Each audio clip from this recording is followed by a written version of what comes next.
Salut à toutes et à tous, ici Mathias. Je suis super content de vous retrouver aujourd'hui pour vous partager ma Creative Checklist, qui est en fait un condensé de tout le process de stratégie créative qu'on a mis en place durant plus de 2 ans avec mon agence Chaser. En 2 mots, ce qu'on fait sur Chaser, c'est que on accompagne nos clients dans la structuration de leur démarche créative pour que chaque créa produite résulte en de la performance dans le cadre de stratégies social ads, donc que ce soit sur Meta, TikTok, etc. En effet, je suis assez certain que si vous faites de la pub sur les réseaux sociaux, vous vous êtes déjà retrouvé dans cette situation où vous recevez un badge de nouvelles créas et où au moment de les diffuser, vous croisez un petit peu les doigts en espérant que ces créas performent parce que vous en avez payé la production. Et donc cette production, il faut qu'elle soit rentable. Le seul problème, c'est qu'à la diffusion, vous vous rendez finalement compte que 80% des créas dans lesquels vous avez investi n'ont pas performé. Et donc c'est pour ça que la créa, c'est en fait à double tranchant.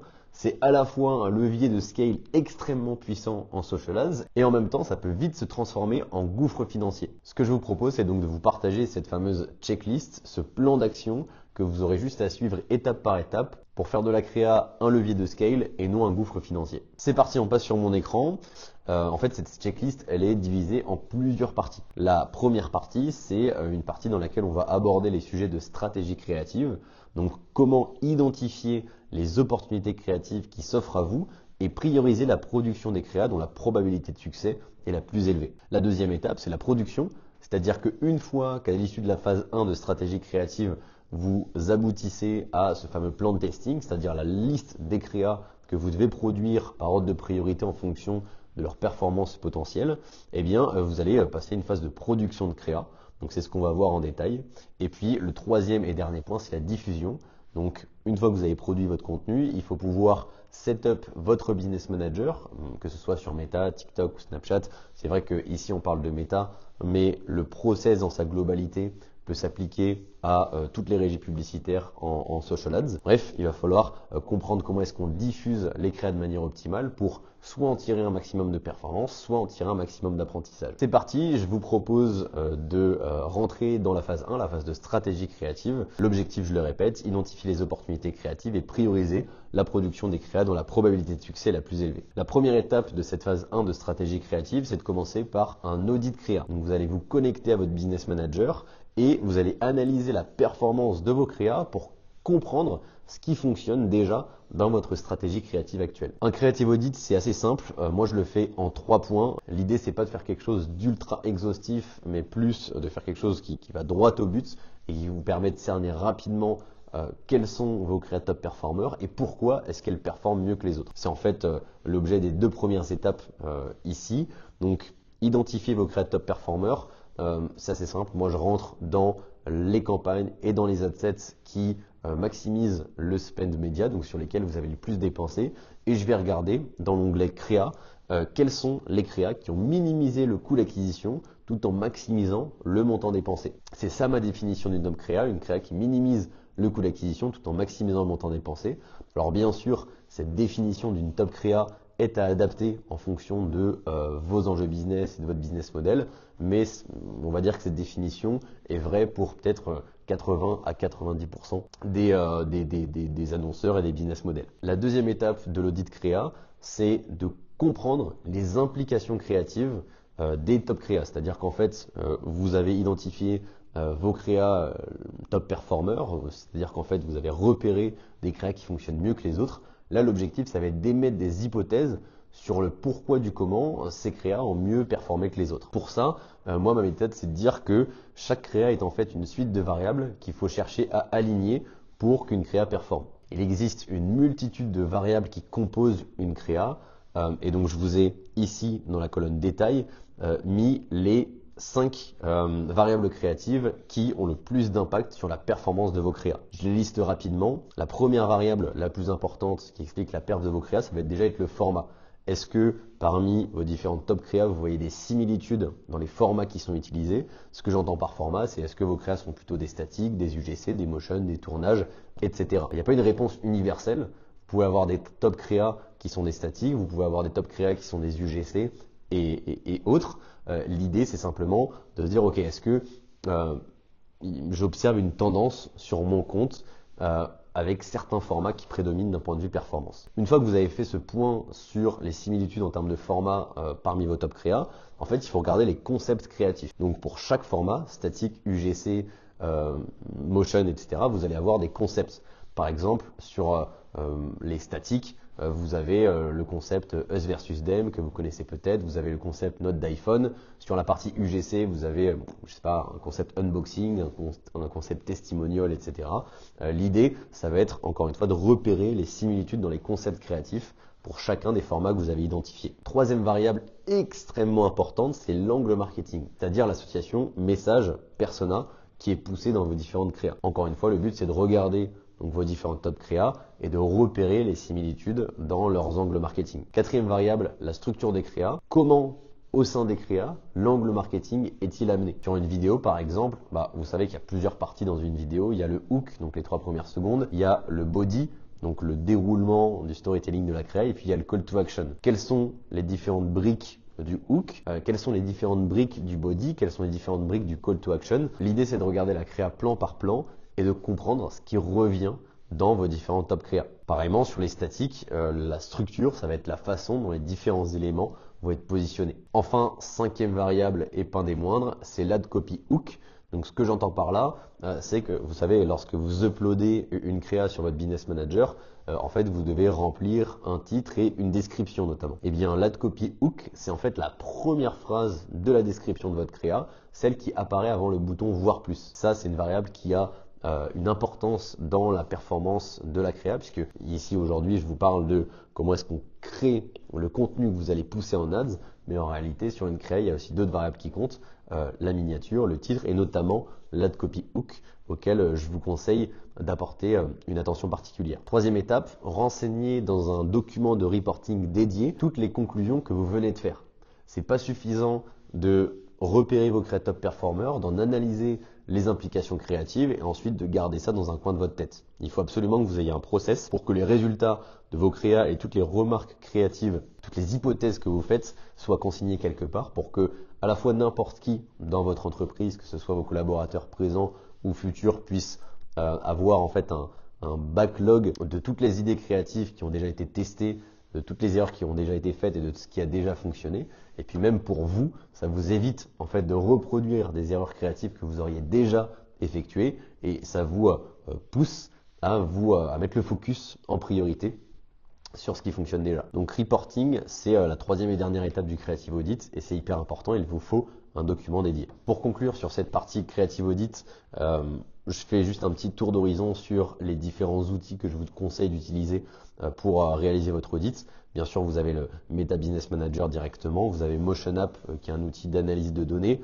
Alors, c'est un outil qui est super, après ça que c'est assez cher, c'est pour ça que nous, on a préféré l'alternative Looker Studio qui est un outil gratuit de Google. D'ailleurs, je pense que je vous ferai une petite vidéo pour vous présenter un petit peu notre Looker Studio, vous montrer quelles sont les stats que nous on regarde en particulier. Et puis ensuite, sur la partie reporting, moi je sais que tous nos process sont sur Notion, donc vous créez une fiche Notion dédiée. Et de toute façon, vous allez voir que dans la partie 1.4, lorsqu'on définira le plan de testing, je vous parlerai de la matrice des opportunités créatives, qui sera en fait le résumé de tout le travail de stratégie créative que vous aurez fait. Et les résultats des créas, vous pourrez les consigner à cet endroit-là. En attendant, vous pouvez commencer avec une première fiche Notion simple de reporting. C'est tout à fait convenable. L'étape 2 après le Creative Audit, c'est une phase de recherche. En fait, l'idée, ça va être de procéder à une Product Research, donc une reprise des fondamentaux marketing liés à votre produit ou service. Je vous ai mis ici la liste de toutes les infos qui sont intéressantes à avoir concernant le produit que vous souhaitez pousser en ads. Si jamais vous avez plusieurs produits phares à pousser dans vos publicités, il faut faire ce travail pour chaque produit. Typiquement, ça va être lister les détails techniques de votre produit, lister les cas d'usage de votre produit, les bénéfices, les unique selling propositions, les insights intéressants concernant votre produit et son marché. Et ensuite, vous allez faire exactement le même travail sur votre avatar, c'est-à-dire votre persona. Donc, listez vos différents personas, leurs points de douleur, la situation de votre persona avant la rencontre avec votre produit versus après, les objections, les alternatives décevantes, les raisons selon lesquelles votre persona ne doit pas attendre pour consommer votre produit. Et ce qui est assez important, c'est vrai que je l'ai mis en dernier, mais en réalité j'aurais dû le mettre en premier, c'est que chacun de vos personas a en fait un niveau d'awareness, c'est-à-dire un niveau de conscience par rapport au problème que vous permettez de résoudre et à la solution que vous proposez, différent. Donc c'est hyper important pour chaque persona de bien comprendre les différents niveaux d'awareness parce que vous allez voir que d'un point de vue créatif, vous allez pouvoir jouer là-dessus pour attaquer en fait différentes cibles, différentes sous-catégories d'un même persona. Je passe rapidement sur cette phase de Product and Avatar Research parce que je pense que c'est quelque chose qui est assez simple à comprendre, qu'on a déjà tous fait et je suis sûr et certain que votre produit, vos personas, vous le connaissez déjà à peu près. L'idée c'est juste de reposer un petit peu tout ça sur papier et n'hésitez pas à utiliser l'intelligence artificielle pour vous aider dans ce travail de recherche. Moi je bosse notamment sur Perplexity qui est une IA connectée à Internet. Comme il y en a plein d'autres, simplement celle-là est gratuite. L'idée de cette phase de research, donc de Product and Avatar Research, c'est en fait d'identifier les angles marketing que vous n'avez peut-être pas encore exploités ou alors de mettre des mots sur les angles marketing que vous avez déjà testés. Rappelez-vous, l'angle marketing, si on remonte sur la phase de Creative Audit, c'était l'une des variables les plus importantes à maîtriser pour comprendre la performance de nos créas. Et donc, c'est ici que ça se joue, c'est dans cette phase de recherche que vous allez pouvoir étayer cette variable de l'angle marketing. Maintenant, il y a d'autres variables qui sont hyper importantes à maîtriser, c'est les variables format et concept. Et donc, pour avoir sans cesse des tops idées de top format et de top concept, en fait, il faut passer à une phase de creative benchmark and brainstorming. L'objectif, je l'ai remis ici, trouver des idées de concept optimisées pour la performance en ads. Il y a 3 choses que je vous conseille de faire sur ce pan-là. Déjà, premièrement, c'est procéder à une veille concurrentielle régulière. Donc l'idée c'est de faire la liste de 5 marques qui sont concurrentes, que ce soit de près ou de loin avec vous, et de regarder régulièrement via des outils comme 4Play, Ad Society, Panoramata, Facebook Ads Library, TikTok Creative Center ou encore Varus, les différentes créas qu'ils diffusent pour vous en inspirer. La veille concurrentielle, je pense qu'il faut plus la voir comme de la prise d'infos plutôt que comme la vérité absolue que détiendrait le concurrent et qu'il faudrait absolument copier-coller. Parce que le risque en copiant-collant le concurrent, c'est que vous fassiez la même chose que lui, mais avec un train de retard, et qu'en plus vous copiez-collez des choses qui ne marchent pas forcément. Donc ouais, vous voyez vraiment ça comme de la prise d'infos, en mode ok, je sais que ce concurrent a cette stratégie ads là, c'est intéressant, il y a peut-être des choses que moi j'ai envie de reprendre, mais regardons ce que je peux faire de différent pour être meilleur que lui. Et justement, pour se différencier de la concurrence, l'étape 7, elle est intéressante, procéder à une veille inspirationnelle. C'est-à-dire qu'en fait, vous allez faire le même travail de veille que celui que vous avez fait sur vos concurrents, mais sur des marques qui n'ont rien à voir avec votre industrie, simplement, dont le marketing et les social ads vous inspirent. Ici, je vous conseille de lister une dizaine de marques. Bien sûr, plus vous en avez, mieux c'est. Et encore une fois, les outils que je vous conseille pour procéder à la veille sont les mêmes ici dans la colonne E. La dernière étape de cette stratégie créative, c'est l'établissement d'un plan de testing. Donc l'objectif, il est simple. Vous allez commencer par renseigner dans un tableau toutes les variables créatives que vous avez identifiées au cours de votre audit créa, de votre phase de recherche et de votre phase de veille brainstorming. Souvenez-vous, vous êtes censé avoir travaillé sur vos personas, sur vos angles marketing, sur vos formats créatifs, les concepts, les structures de vidéos que font vos concurrents, qui se trouvent sur le marché ou même qui ont déjà fonctionné sur votre business manager. Le but, voilà, c'est de renseigner tout ça dans un grand tableau. C'est ça que j'appelle la matrice des opportunités créatives. Et en fait, si vous avez bien fait votre travail, vous devriez être submergé par les idées de créa à tester. Je vous ai mis un exemple ici dans la colonne D. Imaginons que vous ayez identifié 3 personas, 3 angles marketing par persona, 3 formats créatifs, 10 concepts créatifs pour chaque format, 4 structures de créa. Eh bien, vous vous retrouvez tout de suite avec 3 x 3 x 3 x 10 x 4 idées de créa, soit 360 potentiels tests créatifs à déployer. C'est assez énorme et face à tout ça, la question qu'on se pose, c'est comment prioriser. La stratégie que j'aime bien adopter, c'est tout simplement de mettre le focus sur les opportunités créatives, donc les suites de variables créa, qui se rapprochent le plus de celles qui ont déjà fait leurs preuves selon votre audit créa. Ça y est, vous avez donc mappé les différentes opportunités créatives qui s'offrent à vous, vous avez priorisé les créas que vous souhaitez tester en premier, vous avez donc votre plan de testing qui est prêt. Partie 2, la production. Alors l'objectif de la phase de prod, c'est tout simplement de mettre en place un système qui vous permette de produire des créas en volume à moindre coût. Je propose qu'on passe sur mon écran pour rentrer dans les différentes étapes du process de production que moi je vous conseille de mettre en place. Il faut savoir, pour mettre en place le process dont je vais vous parler aujourd'hui, il y a quand même quelques prérequis. Les prérequis, c'est ce que j'ai appelé ici le brand system. Donc en fait, l'idée, ça va être de centraliser tous les documents marketing nécessaires au bon déroulement de la production des créas. Les documents marketing, je vous les ai listés ici. Déjà, si vous avez une charte graphique et des brand guidelines, j'avoue que c'est pas mal. Ça vous permettra en fait d'être sûr et certain d'avoir une unité dans les différents assets créatifs que vous allez créer. Le deuxième élément à absolument avoir dans votre brand system, c'est un DAM. Un Digital Asset Manager, c'est un endroit dans lequel vous centralisez tous les assets créatifs que vous avez déjà produits. Donc bien sûr, vous allez retrouver sur votre DAM vos assets vidéo, vos assets statiques, mais vous allez aussi retrouver par exemple les rushs de vos vidéos, si vous y avez accès. Vous allez retrouver les templates qui ont été utilisés pour créer vos visuels statiques le cas échéant. Enfin bref, votre Digital Asset Manager, c'est votre librairie créative interne. Vous allez voir que c'est archi essentiel pour la suite d'avoir un Digital Asset Manager. Si en plus de centraliser les différents assets créatifs, votre Digital Manager est bien classé avec chaque asset créatif qui est dûment nommé, alors là c'est jackpot, vous allez pouvoir avoir une super organisation, un super workflow concernant votre production de créa. Dernier élément hyper important à avoir sous le coude, c'est bien sûr un cahier des charges pour chacune des parties prenantes de votre process créatif. Vous devez avoir un cahier des charges pour vos créateurs de contenu partenaires, pour vos monteurs, pour vos graphiques et motion designers, pour vos filmmakers. Enfin bref, pour chaque personne qui va intervenir dans le process de production, il faut que vous ayez ces documents qui retracent avec le plus de précision possible ce que vous attendez des différentes personnes qui interviennent dans le process et ce que vous voulez qu'elles évitent de faire. Bon, je ne sais pas ce que vous pensez de ces prérequis, ça paraît peut-être un petit peu lourd, mais en réalité, je vous assure que mettre en place tous ces différents éléments, ça va vous faire prendre une longueur d'avance sur le long terme par rapport à tous vos concurrents. La deuxième étape de cette phase production, c'est une phase que j'ai appelée Content Upcycling. Alors, l'idée, si vous voulez, je vous l'ai dit en intro, mais la créa, c'est un peu à double tranchant. Soit vous mettez en place un process créatif qui va être un levier de scale, et donc de performance, de résultats, de rentabilité, soit la créa peut être un gouffre financier qui tire votre marque vers le bas.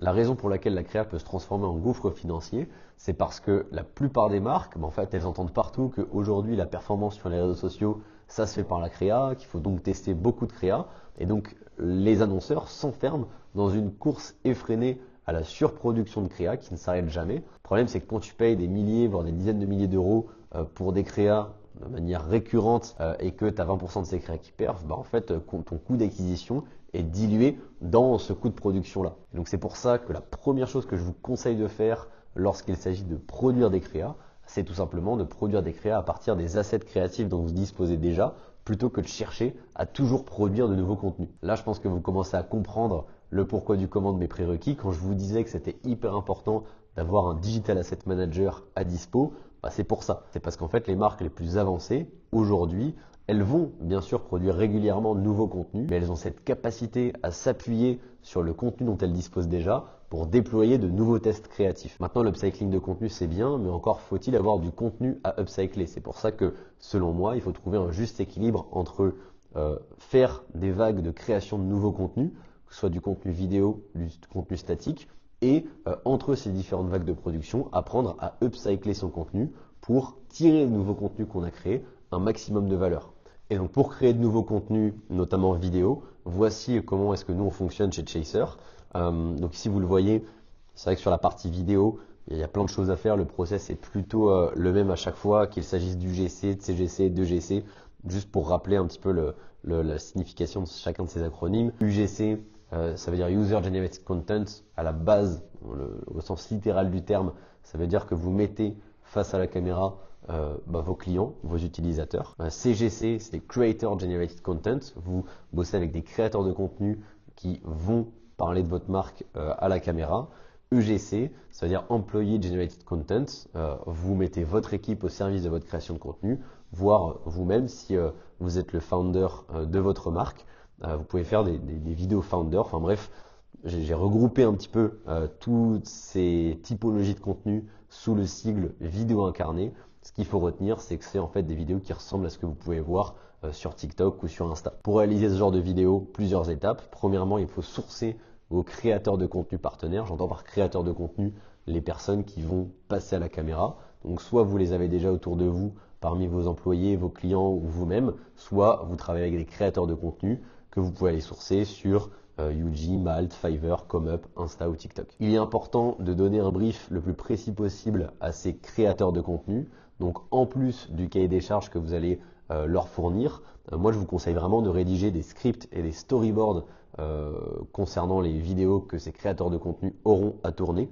Pourquoi? Parce qu'un vieux brief en bullet points, c'est pas assez précis pour qu'on puisse maîtriser à la perfection tout ce qui se passe dans la créa et que donc la créa, in fine, respecte le plan de testing qu'on a imaginé précédemment. Donc rédigez vos scripts, vos storyboards. Il y a une petite phrase que j'ai mise ici qui est hyper importante. Prévoyez des variants dans la structure de chaque concept créatif. C'est-à-dire que quand vous allez rédiger vos scripts et vos storyboards, vous allez penser un hook, un body, un call to action. N'hésitez pas à penser par exemple plusieurs variantes de hook. Ça c'est quelque chose qui est assez connu dans l'industrie. Quand on rédige une vidéo, en fait on prévoit 3 hooks, c'est-à-dire 3 versions des 3 premières secondes qui vont ensuite s'enchaîner parfaitement avec le reste de la vidéo pour qu'à partir d'un même concept créatif, finalement on ait 3 déclinaisons d'une même vidéo à tester. Une fois que vous avez vos scripts et vos storyboards, en fait vous allez envoyer ces documents ainsi que le cahier des charges aux créateurs de contenu. Vous allez briefer les filmmakers si jamais vous souhaitez tourner ces contenus non pas avec un iPhone en mode homemade, mais en organisant un tournage en bonne et due forme. D'ailleurs, une feuille de service pour cadrer le déroulé d'une journée de tournage, ça peut être utile en complément du storyboard et du cahier des charges filmmaker. Il va falloir ensuite que vous supervisiez le tournage, que vous receviez et organisez les rushs, puis que vous briefiez les monteurs et que vous supervisiez la production, c'est-à-dire que vous gériez le jeu d'aller-retour qui se fait souvent entre les monteurs et l'équipe de l'annonceur pour aboutir tout simplement à des versions définitives des assets créatifs qui vous conviennent parfaitement. Vous remarquerez que je passe assez vite sur ces sujets de production, tout simplement parce que mon objectif à travers cette vidéo et à travers les vidéos que je tournerai à l'avenir, c'est de vous montrer ma valeur et la valeur de Chaser en tant que créatif stratégiste. Ce que je veux dire, c'est que bien sûr, mon job et le job de mon équipe, c'est de faire de la créa. Donc on sait produire des vidéos, on sait produire des statiques, mais des agences créa, il en existe 15 000. Par contre, une agence qui a une compréhension fine de ce qui fait la perf d'une créa, qui est capable de déployer un process comme celui que je vous ai montré aujourd'hui pour que ça fonctionne, il n'y en a qu'une, et c'est Chaser, c'est vraiment ça notre élément différenciant. Donc je me détache volontairement un peu des sujets prod parce que j'ai envie que vous reteniez que la valeur que j'ai apportée aujourd'hui, c'est finalement sur le reste, ce qu'on fait avant, après la prod pour maîtriser la perf des créas. Et donc dans cette même veine, je passe rapidement sur la prod de créa statique. Aujourd'hui, il faut savoir que les créas statiques, c'est quand même relativement accessible puisqu'il y a pas mal d'outils IA qui existent et qui vous permettent en quelques clics de créer des contenus statiques. Si vous voulez la jouer plus classique, donc avec une équipe de graphic designers par exemple, eh bien il faut que vous puissiez les briefer, envoyer ce brief ainsi que le cahier des charges et faire le jeu d'aller-retour qu'on retrouve ici également pour obtenir des assets qui vous conviennent au maximum. Partie 3, la diffusion. Alors ça y est, vous avez produit les assets créatifs que vous aviez priorisés lors de votre phase de stratégie créative et donc maintenant, il faut les diffuser. La stratégie de diffusion que je m'apprête à vous partager, c'est celle qu'on conseille à nos clients, qu'on a testé des dizaines et des dizaines de fois et qui nous permet d'en tirer ce qu'on veut en tirer, c'est-à-dire soit de la performance, soit des apprentissages.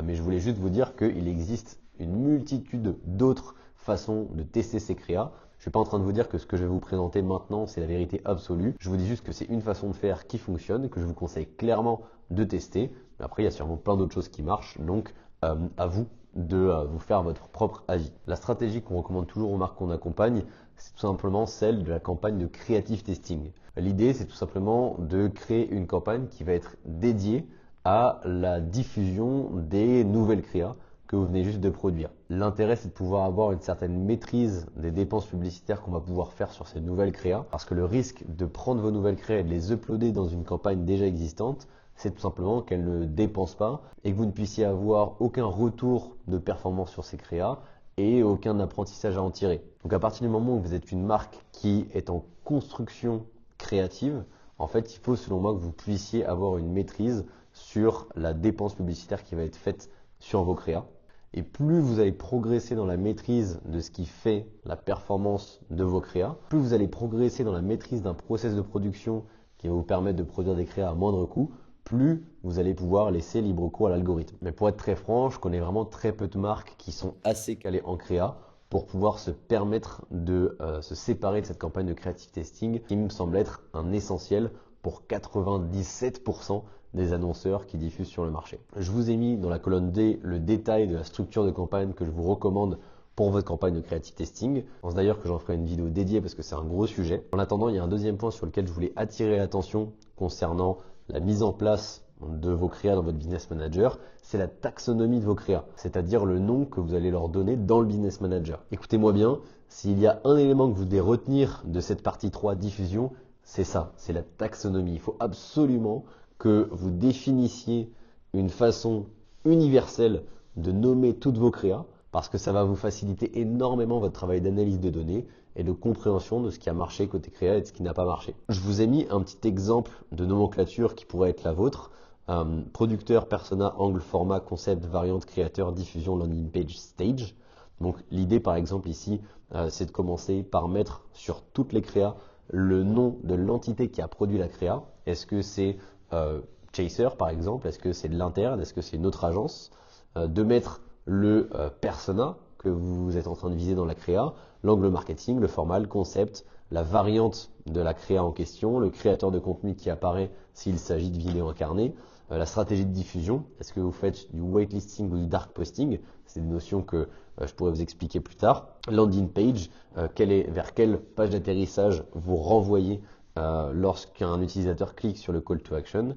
Et ensuite le stage, c'est stage d'optimisation, est-ce que c'est un nouveau contenu ou est-ce que c'est un contenu que vous avez retravaillé en upcycling?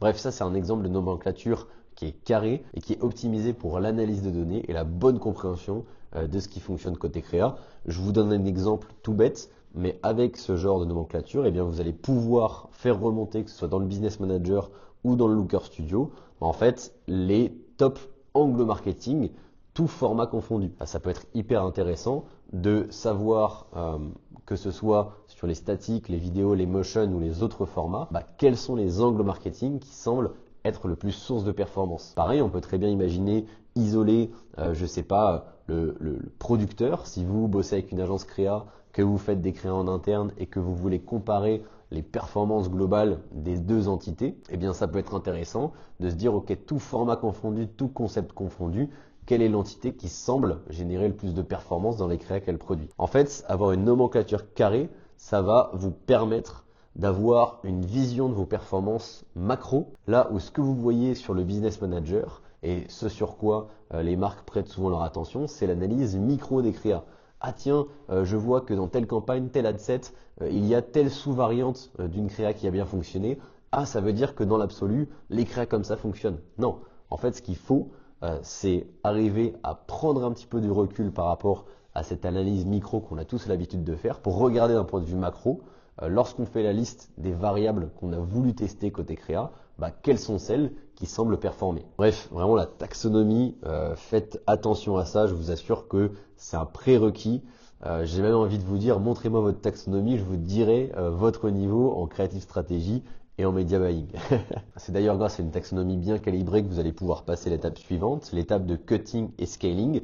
Donc l'objectif va être de veiller à la bonne allocation du budget, quels sont les créas qu'on coupe, quels sont les créas qu'on scale. Moi je vous conseille tout simplement de couper les créas dont les coûts d'acquisition sont supérieurs aux coûts d'acquisition moyens que vous observez sur votre compte et au contraire de scaler les créas qui obtiennent des coûts d'acquisition qui sont meilleurs. Donc pour scaler les créas, il y a deux façons de faire. Il y a le scaling vertical. Donc l'objectif, ça va être d'augmenter le budget que vous allouez à chacune des créas au niveau des ensembles de publicité de votre campagne de creative testing. Et vous pouvez aussi scaler horizontalement vos créas en dupliquant les créas de votre campagne de creative testing sur les autres campagnes dont vous disposez sur votre business manager. Bref, toutes ces considérations de toute façon de media buying, de structure de campagne, je vous ferai des vidéos dédiées parce que c'est un gros morceau. Ici, je vais juste vous donner un aperçu général de la façon dont moi je vous conseille de fonctionner. Comme d'habitude, je vous ai parlé de reporting dès la phase de stratégie créative et d'audit créa qu'on a évoqué ensemble en début de vidéo. Là aussi, à la fin du process, il faut absolument que vous reportiez les résultats de vos créas. Et donc moi, c'est un truc que je fais dans la matrice des opportunités créatives.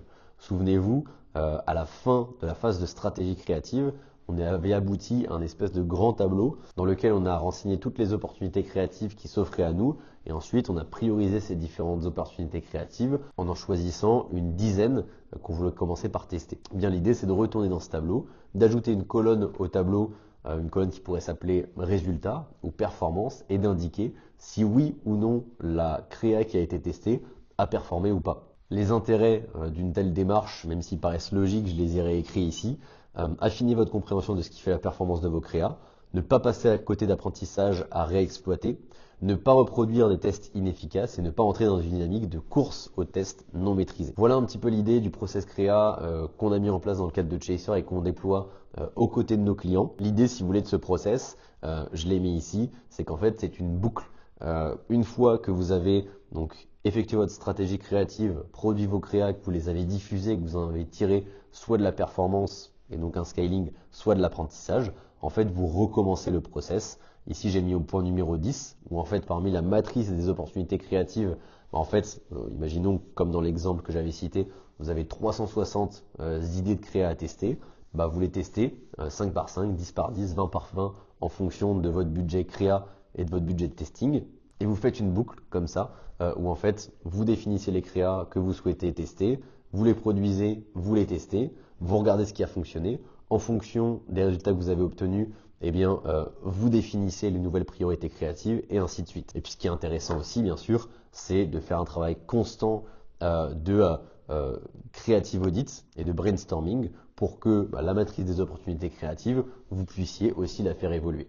Ça y est, cette vidéo sur la Chaser Creative Checklist touche à sa fin. J'espère vraiment qu'elle vous aura été utile et qu'elle vous donnera des clés concrètes pour structurer encore votre stratégie créative et aller chercher de la perf en ads grâce à la créa. Si jamais vous ressentez le besoin de vous faire accompagner sur le sujet ou simplement d'échanger, n'hésitez pas à prendre un rendez-vous directement dans mon Calendly. On pourra échanger ensemble, c'est moi qui m'occupe de tous les calls. Ce sera un plaisir pour moi de répondre à vos questions et de vous expliquer comment Chaser pourra vous accompagner. En attendant, moi je vous prépare toute une série de vidéos sur laquelle on va rentrer encore plus dans le détail de chacun des éléments du process que je vous ai partagé aujourd'hui. J'ai vraiment envie de vous partager en fait gratuitement tout ce que je sais, tout simplement pour montrer au monde la longueur d'avance que l'équipe Chaser a sur le domaine de la creative stratégie en France, mais aussi à l'international. Bref, j'ai hâte de vous montrer tout ça et je vous dis à très vite. Salut!